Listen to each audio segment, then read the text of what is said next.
caisse-dépôt.fr.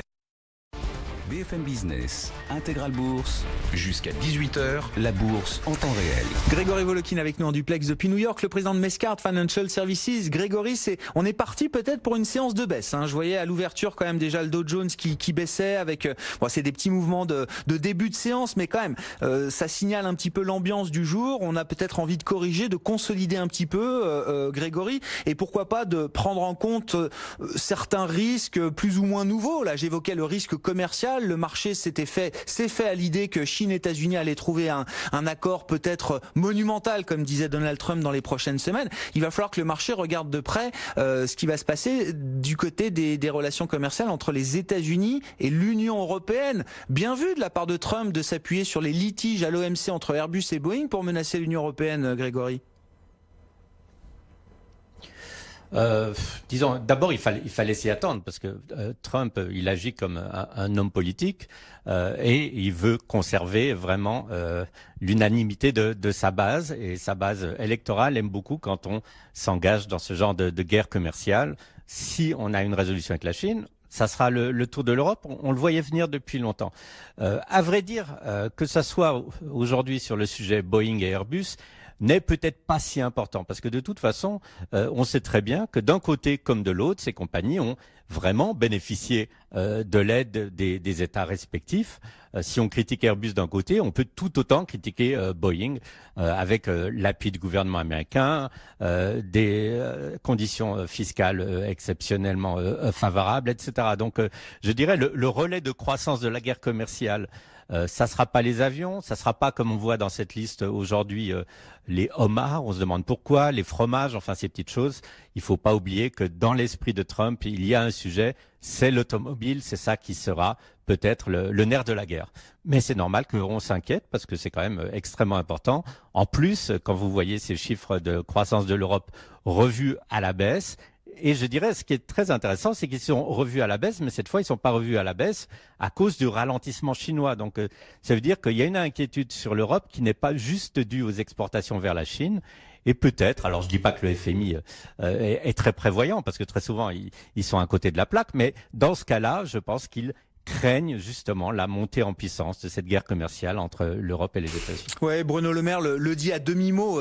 Il dit que les États-Unis et l'Europe aujourd'hui n'ont pas le luxe de pouvoir se payer un conflit commercial. Et évidemment, du côté européen, ça trouve une résonance particulière. Oui, effectivement. Aujourd'hui, au regard de la crise politique et des problèmes économiques de l'Europe, oui, on n'a sans doute pas le luxe et les moyens de se payer un conflit commercial dur, en tout cas avec les États-Unis. Donc on verra comment les choses peuvent se résoudre dans le temps avec de la discussion, des négociations, parce que là on est au stade des menaces et évidemment les États-Unis ne vont pas tout de suite taxer comme ça de manière brutale, on l'espère en tout cas, les marchandises européennes. Mais en tout cas c'est un point de départ intéressant pour la négociation commerciale entre les États-Unis et l'Union européenne qui va sans doute s'ouvrir dans les prochaines semaines. Grégory, on était alors sur les sujets aéronautiques, continuons peut-être aussi sur les problèmes de Boeing et la crise du 737 MAX qui continue d'avoir des conséquences et qui continue de rejaillir sur l'ensemble de l'industrie. Aujourd'hui, dans les compagnies aériennes, c'est American Airlines qui avertit, en tout cas qui revoit un petit peu en baisse ses perspectives immédiates, Grégory. Oui, pourquoi ça serait une surprise? Mais on a l'impression que les investisseurs s'y attendaient pas puisque l'action baisse de près de 3%.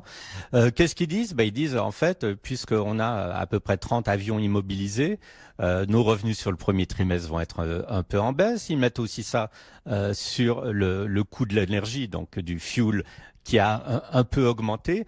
Rien de très dramatique, il continue à avoir une croissance des revenus absolument saine, mais il faut quand même noter, disons, que ces compagnies aériennes, alors que tout devrait aller extrêmement bien pour elles, ont chacune leurs problèmes. On voit les problèmes en Europe et puis ici aux États-Unis, quand c'est pas le problème dû à Boeing, ça peut être le coût de l'énergie, ça peut être des problèmes de négociation salariale.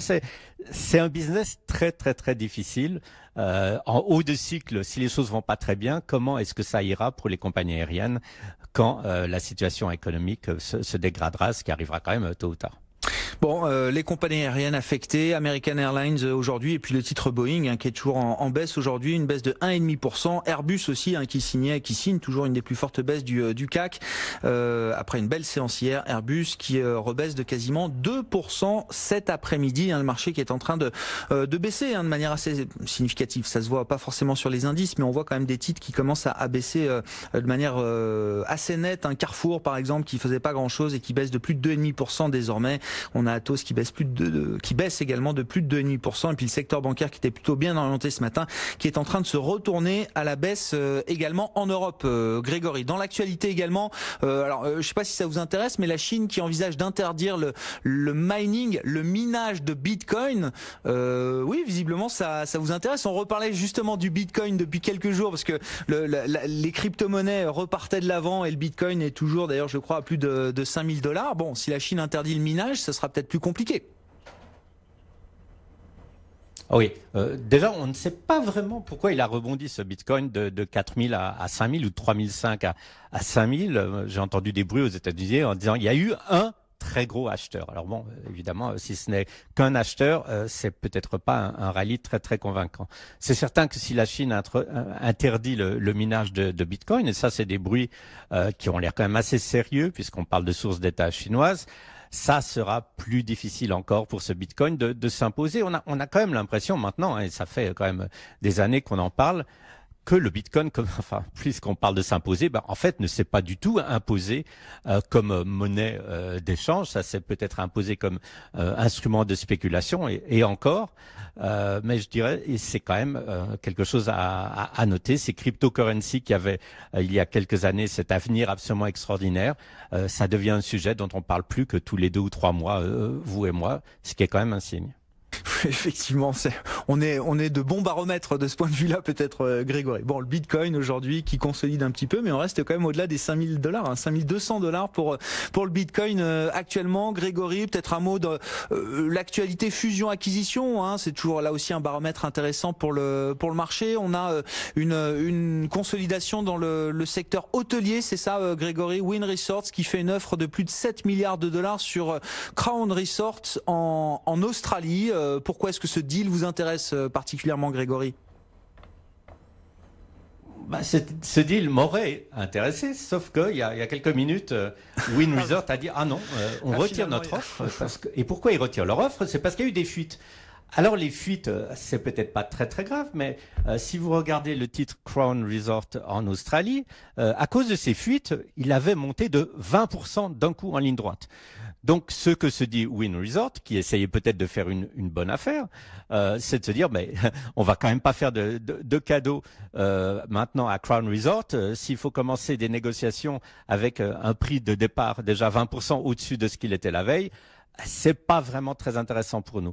Pourquoi Wynn Resort était intéressé ? C'est là que c'est peut-être un peu plus intéressant. Wynn Resort, c'est quand même la deuxième plus grande chaîne de casinos au monde, mais surtout des activités à Macao, donc lié directement à la Chine, et à Las Vegas.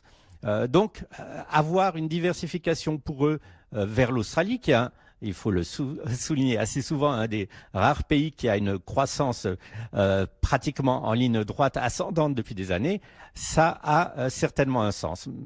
Je dirais, c'est une bonne leçon quand même que les fuites dans la presse peuvent des fois carrément changer, je dirais, les deals. Et dans ce cas-là, vraiment, c'est à cause de ces fuites que ce deal, pour le moment, en tout cas, est abandonné. Bon, et puis je sais pas, quand même, c'est peut-être le chiffre que la finance mondiale va regarder aujourd'hui, Grégory. $100 milliards, c'est la demande, mais peut-être que c'est encore en train d'augmenter au moment où on se parle. C'est la demande que reçoit Saudi Aramco, le pétrolier saoudien, pour son émission obligataire internationale. Ils vont pas lever 100 milliards, je vous rassure. Ils vont lever peut-être 10 milliards. C'était l'ambition de départ, mais le carnet d'ordre, la demande est spectaculaire et bat tous les records, Grégory. Oui, alors on va pas parler de moralité, il faut quand même se souvenir un peu des problèmes de l'Arabie Saoudite il y a quelques mois. Par contre, ce qu'on peut dire, c'est qu'il faut se souvenir qu'il y a une semaine, Aramco annonçait en gros quelle était la compagnie la plus rentable au monde, ce qui est vrai. Et pour un investisseur obligataire, c'est assez naturel en fait d'acheter des obligations de cette compagnie. Je vois pas pourquoi ils ne le feraient pas. Par contre, il y a quand même une chose à se dire, c'est que s'ils imaginent que le cours du pétrole sera toujours aux alentours de 70 $, c'est peut-être un pari dans l'avenir un peu difficile à faire. Il faut pas oublier que quand le cours du pétrole était à 30 $, Aramco en fait gagnait 90% moins d'argent que quand le cours était à 70 $. Donc il y a, je dirais pas un pari du tout risqué de la part des investisseurs institutionnels qui achètent ces obligations, mais c'est pas si simple non plus si vous allez les garder dans votre portefeuille pendant 20 ou 30 ans. Oui, effectivement. Prévoir le cours du pétrole dans 20 ou 30 ans, ça reste un exercice compliqué, c'est clair. Merci beaucoup Grégory. Grégory Volokin avec nous en duplex tous les jours depuis New York, le président de Mescard Financial Services. Et la transition est parfaite, puisqu'on part du pétrole pour arriver